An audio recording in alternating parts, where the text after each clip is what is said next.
যারা একদম সহজ উপায়ে এবং অল্প সময়ে রাউন্ড ব্যান্ড কলার তৈরি করতে যাচ্ছেন, এই ভিডিওটি তাদের জন্য। এই ভিডিওতে খুব সহজভাবে দেখানো হয়েছে যে রাউন্ড ব্যান্ড কলার কিভাবে কাটিং এবং সেলাই করতে হবে। তো দেখতেই পাচ্ছেন যে রাউন্ড ব্যান্ড কলারটি কত সুন্দর হয়ে বসে গেছে। অনেক সময় দেখা গেছে যে রাউন্ড ব্যান্ড কলার তৈরি করতে গেলে যে কলার রাউন্ডটা যে আছে ভ্যানের, এই রাউন্ডটা ঠিক থাকে না। তো এই ভিডিওটি দেখলে আপনাদের কাছে একদম পানির মতো করে ক্লিয়ার হয়ে যাবে যে কিভাবে এই রাউন্ডটা ঠিক রাখতে হবে এবং খুব সহজ উপায়ে এই ব্যান্ড কলারটি কাটিং এবং সেলাই করতে হবে। আসসালামু আলাইকুম, সবাই কেমন আছেন? আশা করি সবাই ভালো আছেন। আমি আলহামদুলিল্লাহ অনেক ভালো আছি। আপনাদের সবাইকে স্বাগতম আফরা কাটিং সেন্টারে। তো এখানে আমি জামা কাটিং করে নিয়েছি। আমরা সাধারণত ব্যান্ড কলার কাটিং করার জন্য যে এরকমভাবে জামা কাটিং করি, সেমভাবে এখানে আমি রাউন্ড ব্যান্ড অ্যাটাচ করার জন্য কামিজটি কাটিং করে নিয়েছি। তো তারপর আমি আপনাদেরকে মাপ দিয়ে দেখিয়ে দিই।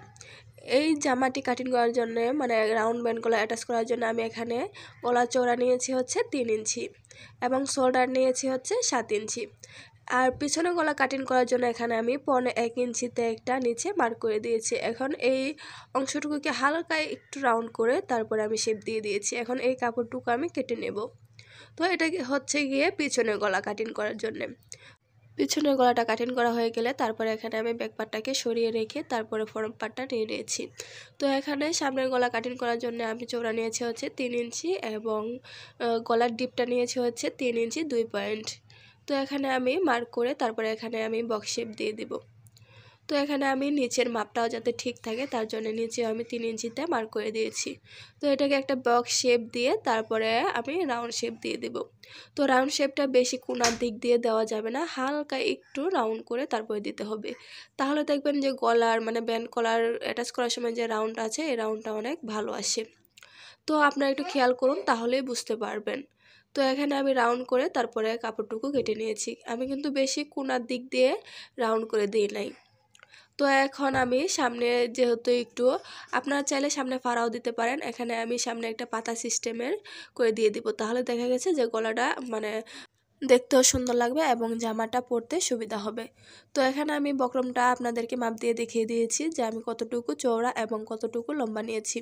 তো এই কাপড় মানে বক্রমটুকুকে আমি একটু উপরে উঠিয়ে তারপরে গলার শেপটা হালকা একটু দিয়ে কেটে নিয়েছি যাতে এই গলাটা বসাতে আমার সুবিধা হয়। তো এখন আমরা সামনে গলার ডিপ নিয়েছিলাম হচ্ছে 3 ইঞ্চি 2 পয়েন্ট। তো 3 ইঞ্চি 2 পয়েন্ট উপরে রেখে তারপরে এখানে আপনারা গলার ডিপটা যত দিতে চান সেই অনুযায়ী এখানে লম্বা নিয়ে নিতে পারেন। তো এখানে আমি গলার ডিপটা দিব হচ্ছে 6.5 ইঞ্চি। এখন আমি 6.5 ইঞ্চিতে মার্ক করে তারপর এখানে দেখে নিচ্ছি যে কত ইঞ্চি আমি বক্রম নিয়েছি। তো এখানে 3 ইঞ্চি এসেছে, 3 ইঞ্চিতে 2 ভাগ করলে হয় 1.5 ইঞ্চি। 1.5 ইঞ্চি মাঝখানে একটা মার্ক করে তারপর 1 ইঞ্চিতে আমি একটা মাছ বরাবর মার্ক করে দিয়েছি। তো এখন এই অংশটুকুকে আমি পাতা শেপ দিয়ে দিব। তো আপনারা চাইলে এখানে কিন্তু যে ধরনের মানে যে কোনো শেপই দিতে পারেন আপনাদের পছন্দ অনুযায়ী অথবা কাস্টমারের পছন্দ অনুযায়ী। তো এখন এই শেপটা ভালোভাবে বোঝা যাচ্ছে না, আমি আপনাদেরকে কলম দিয়ে তারপরে আগ দিয়ে দেখিয়ে দিচ্ছি।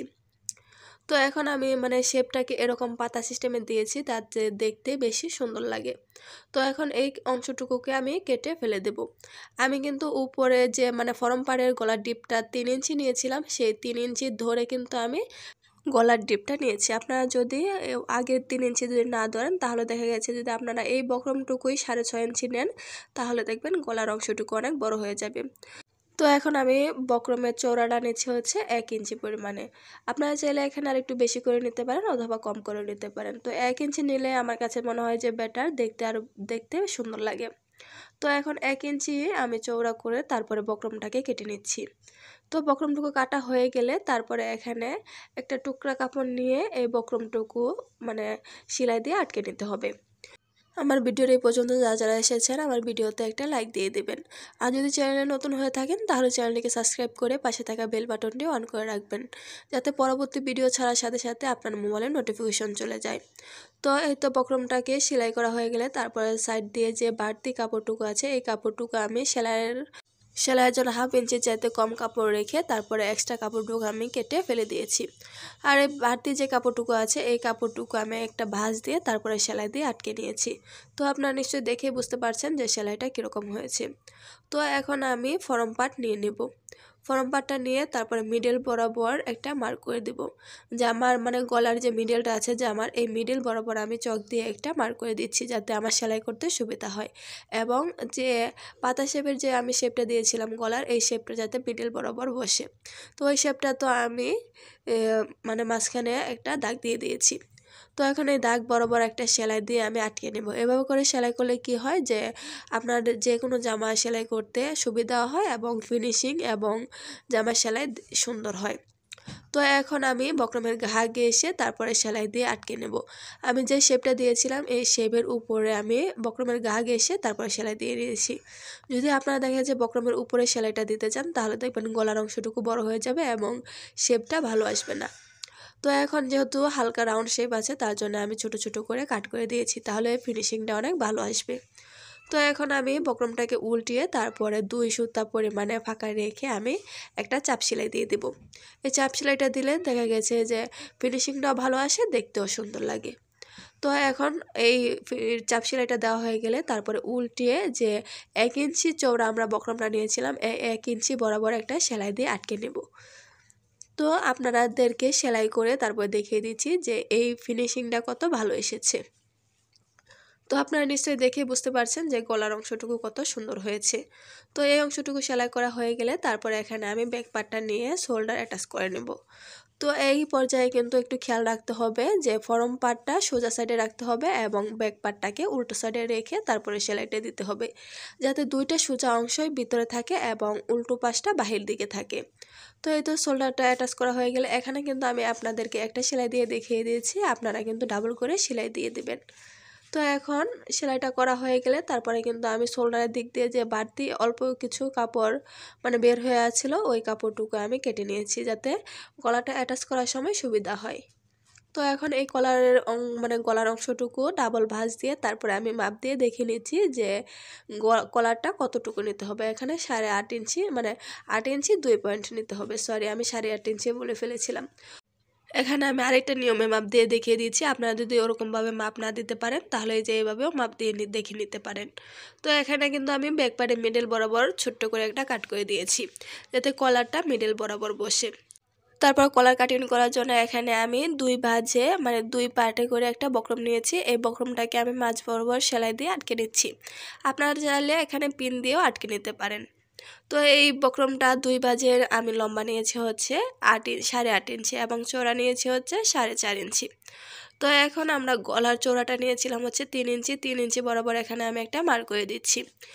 3 ইঞ্চি কিন্তু আমি লম্বা দিক দিয়ে মার্ক করেছি। এখন আমি মানে উপর দিক দিয়ে সোজা সাইড দিয়ে এখানে আমি 3 ইঞ্চি নেব। তো লম্বাভাবেও 3 ইঞ্চি এবং চওড়াভাবেও 3 ইঞ্চি নিয়েছি। তো এখন আমি 3 ইঞ্চি যে মার্ক করেছিলাম এই মার্ক থেকে আরেকটা 3 ইঞ্চি মার্ক পর্যন্ত আমি সুন্দর করে একটা রাউন্ড শেপ দিয়ে মিলিয়ে দিয়েছি। তো এভাবে করে শেপ দিয়ে মিলিয়ে দিলে কি হয় যে গলার রাউন্ড শেপটা আছে এই রাউন্ড শেপটা খুব ভালো আসে।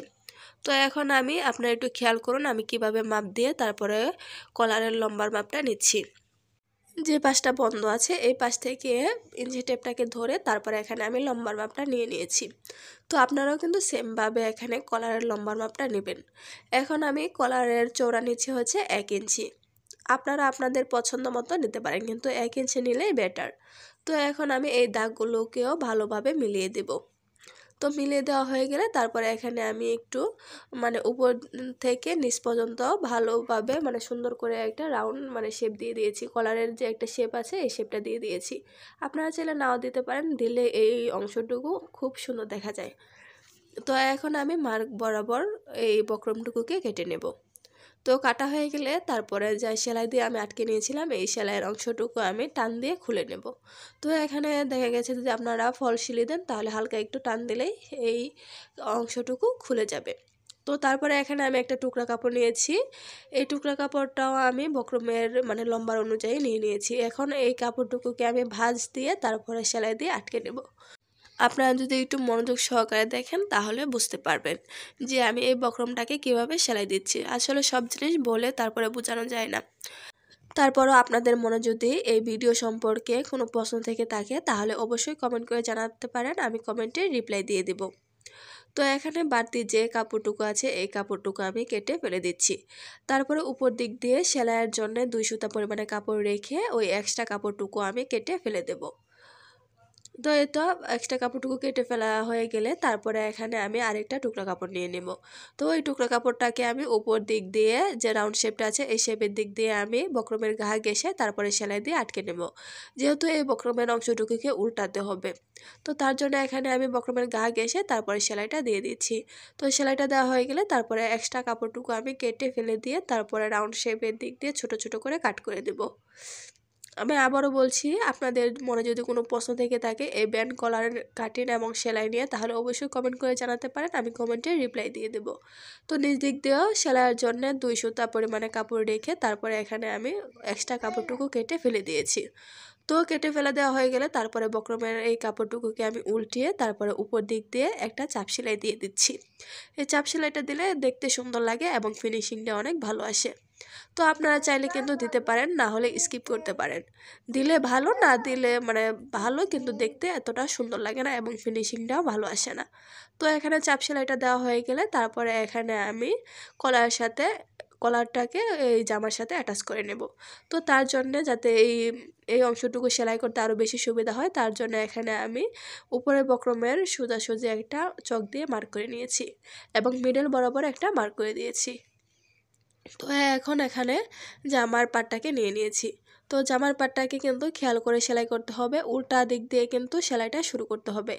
তো সোজা সাইডটা কিন্তু ও মানে ভিতর পাশে থাকবে এবং উল্টো সাইডটা কিন্তু আমাদের জয়েন করতে হবে। তো এখন আমি এই বক্রমটাকে যে মার্ক করেছিলাম চক দিয়ে, এই মার্ক বরাবর আমি সেলাই দিয়ে আটকে নেব। তো এই তো আটকে নেওয়া হয়ে গেলে তারপরে উল্টো সাইড মানে এই বক্রমটাকে উল্টে নিলে দেখবেন যে ফিনিশিংটা সুন্দর হয়েছে এবং ওই সেলাইটা করতে আরও বেশি সুবিধা হয়। তো যাতে ফিনিশিংটা আরেকটু বেশি ভালো আসে তার জন্য আমি এখানে ছোট ছোট করে কাট করে দিয়েছি রাউন্ডের অংশটুকুকে। তো এখন উপরে চাপ সেলাই দিয়ে আটকে নিতে হবে। তো এই চাপ সেলাইটা দিতে হবে যাতে ভিতরের সেলাইটা না দেখা যায়, যাতে সেলাইটা ভিতরে থাকে। আমরা যে উল্টো সাইড দিয়ে সেলাইটা দিয়েছিলাম এই সেলাইটা যাতে ভিতর পাশে থাকে। তো এই তো আমার বক্রমের অংশটুকু সেলাই করা হয়ে গেছে। এখন আমি আপনাদেরকে এই কাপড়টাকে সোজা করে দেখিয়ে দিই যে বক্রমের ফিনিশিংটা কত সুন্দর হয়েছে। তো এই তো আমার এই কলারটা অ্যাটাচ করা শেষ। এখানে কিন্তু আমি কোনো প্রকার আয়রন করিনি। তারপরে দেখেন কলারের অংশটুকু কত সুন্দর হয়েছে। আজকে এই পর্যন্তই। সবাই ভালো থাকবেন, সুস্থ থাকবেন আর আমাদের জন্য দোয়া করবেন। পরবর্তী ভিডিও দেখার জন্য আমন্ত্রণ রইল। আল্লাহ হাফেজ।